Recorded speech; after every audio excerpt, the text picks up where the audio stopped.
Et puis dans à peine plus d'une semaine, c'est Noël et avec lui le repas en famille. Pour le réveillon, vous avez peut-être votre menu et on continue de vous proposer de faire un repas avec uniquement des produits de la région.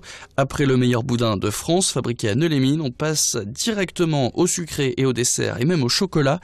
Dans la région, il y a des experts direction Bessan, une petite ville du Pas-de-Calais que les amoureux du cacao connaissent bien, grâce notamment à cette usine d'une trentaine de salariés. Forcément, à l'approche des fêtes ici, on s'active, comme l'a constaté Corentin Escaillé.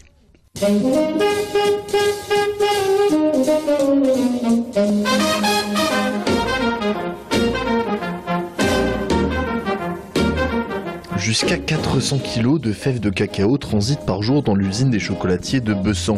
Les 30 salariés sont chacun à leur poste pour transformer ces fèves en dizaines de confiseries différentes. Toutes les étapes de la transformation se font sur place, jusqu'à l'emballage. Le cacao arrive d'Équateur dans de grands sacs en toile de jute et il est torréfié sur place.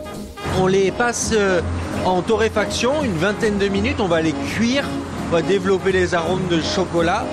Ensuite, on va les passer dans le castarare, la machine à côté, pour séparer la fève de cacao de la coquille qui est autour. Et ça permet ensuite d'obtenir des petits gruets de cacao. Étape suivante, la poudre de cacao est chauffée et mélangée au sucre.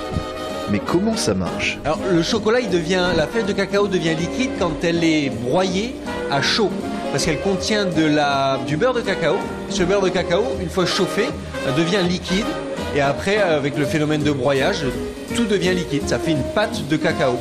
Pour obtenir du chocolat au lait, il suffit d'ajouter du lait en poudre, suite à quoi le chocolat est moulé ou enrobé selon le résultat désiré.